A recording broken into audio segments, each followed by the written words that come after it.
12 menos 20, ¿puedes creer? Comprender el qué y el cómo. Eso es escuchar Detrás de las Noticias en el Destape Radio. 16 de junio de 1955. Eran las 12:30. La inocencia de la gente buena poblaba las calles del centro. En la Plaza de Mayo, el hormigueo diario de las horas bancarias no impedía a los niños, a los viejos, jugar con las palomas. Eran las 12:30. El cielo encapotado cubría Buenos Aires. De improviso, como un vómito, el rugido de 30 pájaros de acero hirió las entrañas de las nubes. Hay que matar a Perón. Esa era la consigna. Fede Pasos. ¿Cómo andan? Buen día, ¿cómo estás? Buen día, compañero. Feliz Día del Padre a todos los padres. Sí, escuchábamos un extracto de la película Perón, Sinfonía del Sentimiento de 1999, dirigida por Leonardo Fabio, justamente el extracto en el que se narra el bombardeo a Plaza de Mayo, del que se cumplió un nuevo aniversario esta semana. El extracto jugaba un poco con la palabra palomas, ¿no? Porque en Plaza de Mayo niños y ancianos juegan con las palomas, les dan de comer, pero palomas es el término coloquial que se dieron a sí mismos los aviadores, ¿no? De la aviación civil. Sí, así se llamaban las palomas. Un tema muy invisibilizado para lo que significó, para lo que fue, ¿no? Un bombardeo de una plaza, un bombardeo civil. Encima, en el bautismo de la Fuerza Aérea, bombardear a gente de su mismo país, ¿no? Sí, el mayor atentado terrorista de la historia argentina. Esto hay que decirlo una y otra vez. Porque ante cada nuevo aniversario, la verdad es que son los peronistas los que ponen esta fecha sobre el tapete. Si no, está completamente invisibilizada por la historia. Hablé con el historiador Iván Brobel, que es de la Universidad de Buenos Aires y además es integrante del equipo de investigación sobre lugares y políticas de la memoria de la UBA. Y me habló un poquito de este tema de que es una fecha sumamente invisibilizada por la historia hasta nuestros días. Yo que es uno de los hechos más silenciados de nuestra historia.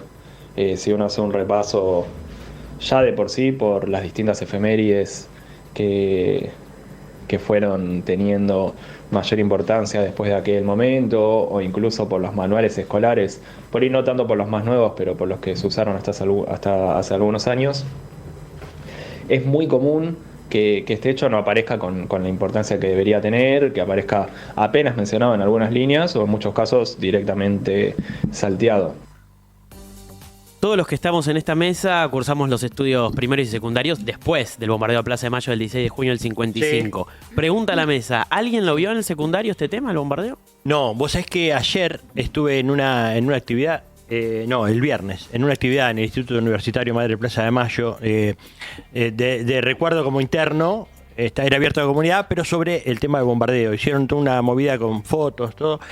Y el director estaba buscando, el director de la carrera de Historia, Juan Francisco Martínez Pería, trajo unos apuntes sobre la historiografía oficial.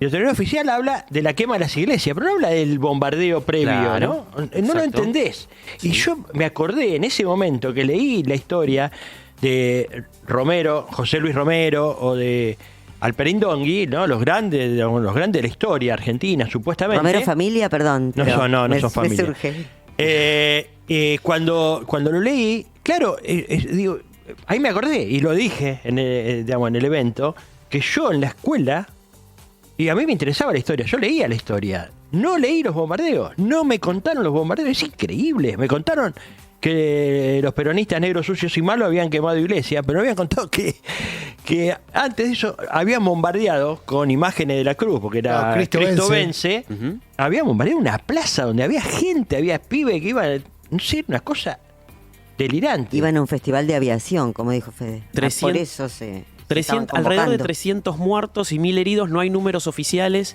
al respecto. Eso también forma parte de la invisibilización que sufría este hecho. Pero bueno, ahora en los manuales de historia de secundario empieza a aparecer, primero en el clásico recuadrito, pero cada vez más, ¿no? Un hecho que forma parte de una larga saga de violencia política por parte de la aviación, por parte de la Marina, sobre todo, contra el gobierno de Perón. Pero también esto, ¿no? Señalar un poquito, yendo y viniendo en la historia, el hecho de que ahora empiece a aparecer en las currículas tiene que ver con las políticas de Estado de Néstor y Cristina. Fue recién en 2005. Esto fue en 1955. Recién en 2005. Es increíble. Bueno, lo que hablábamos recién con Daniel Rosso, ¿no? ¿Quién cuenta qué cosa? Porque no tenés manera de entender si no conocés lo que te pasó a vos, ¿no? Recién en 2005, bajo la presidencia de Néstor, la Secretaría de Derechos Humanos inició una investigación. En 2008 se inauguró el primer monumento en homenaje a las víctimas bajo el gobierno de Cristina. Y la indemnización a víctimas y familiares de las víctimas del ataque recién se dispuso en 2009. 54 años después del mayor atentado terrorista de la historia. Claro, si repasamos, pocos meses después del bombardeo fue el golpe del 55, 18 años de proscripción. El peronismo gobernó muy poquito tiempo después de esos 18 años y la dictadura que terminó de arruinar el país. No, y Entonces, después vinieron claro. los radicales que estaban bastante involucrados también, ¿no? El Claro. discurso, el que lo rescata por primera vez en la historiografía oficial es Héctor Cámpora cuando asume como presidente. Esa es la primera vez que se Claro. menciona con carácter de jornada de duelo a la jornada de los bombardeos. Pero excepto ese episodio fue invisibilizado y ignorado. La verdad Adrede. que tenemos poco tiempo, ¿no? Son 12 menos cuarto. Pues da para abrir toda una discusión, ¿no? Alrededor de eso, porque en realidad Perón era el jefe, no solo era Del presidente de la ejército, nación, claro. sino era jefe de la Fuerza Armada y no mandó fusilar a todos. La verdad que vos agarrás a tipos que vienen con un avión, te agarran un avión, que vos sos del ejército, y tirás bomba en la población civil.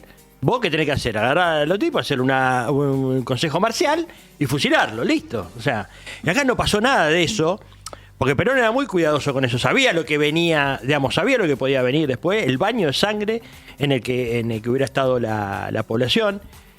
Ahora, pero hay que entender eso, hay que verlo, hay que rediscutirlo, porque si no, después se repite la historia, ¿no? Los que no conocemos esos errores se pueden volver a. Se pueden repitió, cometer. de No hecho, digo- ¿no? Los aviones, los vuelos de la muerte me hizo acordar, Bueno, perdón, no, pero. claro. Sí, Perón llama al sosiego de la población después del bombardeo, pero años claro. después, en los 60, desde el exilio madrileño, él se arrepiente, Claro. admite que por ahí no fue la Y el no mejor lo acción. sabés, pero efectivamente yo creo que hubiera sido un baño de sangre. Hubiera sido un baño de sangre. Sí, es un parteaguas de la historia y es una discusión de siempre en los ámbitos militantes y académicos y demás, Sí. el tema de qué tendría que haber hecho Perón en ese momento, hay que estar en esos zapatos. Y la realidad es que Perón también siempre intentó proteger la salud de la población en el más estricto de los Claro. términos, ¿no? Digo, perdón. Y evidentemente Por la ahí es derecha una le chupaba boludez un lo que huevo, voy a ¿no? decir. Pero te había bombardeado en la casa, digo, estaba dentro Sí. de ese contexto, ¿no? Claro. Digo, para tomar una decisión correcta. A eso voy. Pero sí es cierto que perdóname, profe, que parte de la población tenía un alto grado de concientización en ese momento y estaba dispuesto, como decían en la plaza y como vivaban en ese entonces, a dar la vida por Perón. También, y por sus conquistas, ¿no? Que es dar la vida por ellos mismos, ¿no? Y por un proceso Claro. que reivindicó sus derechos, ¿no? Fede Paso, pasó por el destape sin fin. 12 menos cuarto.